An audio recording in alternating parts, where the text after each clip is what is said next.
I miss my father. I could eat your father. Are we the good guys? I know I'm a bad guy. I am the fire. I cook babies on the fire. I am the hope. There is no hope.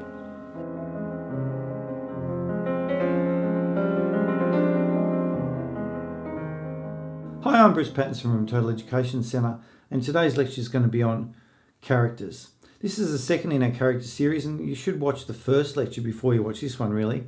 This lecture is going to cover the mother and the bad guys, or what we would normally call the antagonists. The mother is not a physical presence in the novel. It's very interesting that she's probably the female figure of the novel, yet she's not there, and we only get her in flashbacks. Indeed, he's even left her photograph behind to forget her. She does influence her husband's thinking in some ways, and the interaction between the two that we get the flashbacks of is very interesting and well worth reading over and over. Being the only noteworthy female character in it,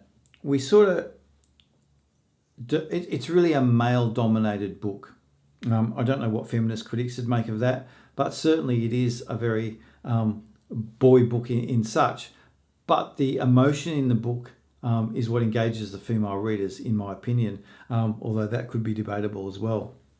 She's certainly a memory, and if we look at the quote, it says, "He could remember everything of her save her scent.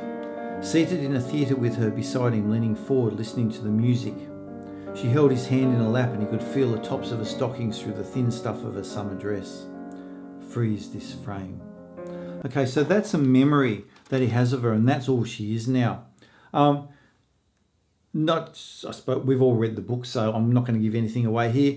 We know she's suicide. She kills herself through lack of hope. Is this weakness? Is it fear? Or is it strength? You'll need to decide when you read. And we can see in quote 2 what she says and discusses. She says to the husband the reason for her suicide. "Sooner or later they will catch us and they will kill us. They will rape me. They'll rape him. They're going to rape us and kill us and eat us, and you won't face it. You'd rather wait for it to happen, but I can't. I can't." And so there are very strong reasons for going away at night and cutting herself with the obsidian and committing suicide. I think the reason she's not very prominent in the novel is that McCarthy does want her to have some backstory, but not be distracted away from the relationship between the man and the boy, which is the central, and I've discussed in the first lecture on character. I think that's why she's not a really top physical presence in the novel, and it's a fleeting moment, and the discarding of the photo is the end of her. We also need to talk about the antagonists in the text, or the bad guys as they call them. The little skit we did at the start between the good guys and the bad guys is relevant here because they're framed that way. The man and the boy are framed as the good guys, and everybody else basically in the novel, except the characters right at the end that take the boy, are seen as the bad guys. They are frequent, they're desperate, they lack the ethics and the moral code of the boy, which is what separates them.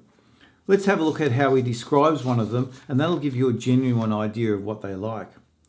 It says of this character, "Eyes collared in cups of grime and deeply sunk, like an animal inside a skull looking out the eye holes. He wore a beard that had been cut square across the bottom with shears and had a tattoo of a bird on his neck done by someone with an ill-informed notion of their appearance. He was lean, wiry, pathetic, dressed in a pair of filthy blue coveralls and a black bill cap with the logo of some vanished enterprise embroidered across the front of it." Not an appealing figure, and none of them are. These people do evil things. They're a direct contrast to the hope that the boy offers. They commit cannibalism. They eat babies.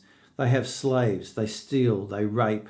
They murder. They have no hesitation in doing anything to survive.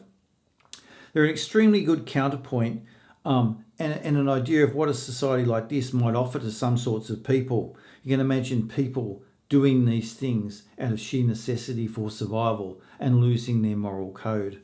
I think the bad characters are very interesting and certainly well constructed. He doesn't make stereotypes out of them. He shows them as survivors and how low and evil people can sink in a post-apocalyptic world. That's a general quick rundown of the different sorts of characters and the mother in the novel. It should give you some idea of the contradictions and contrasts that McCarthy sets up in the novel, and a sort of broader idea of what to expect from those characterizations. I'm Bruce Patton from Total Education Centre. I really hope you've enjoyed this evening's lecture. Join us for other lectures. There are 6 in this series. I hope you enjoy them all. Goodbye for now. Hi, I'm Bruce Patton from Total Education Centre, and we really hope you enjoyed that lecture on the road. Don't forget to visit us at totaleducation.com.au for all your educational needs and some other teacher notes and student notes on the road and many other titles. We also hope you learn to succeed. That's our motto, and we know you can.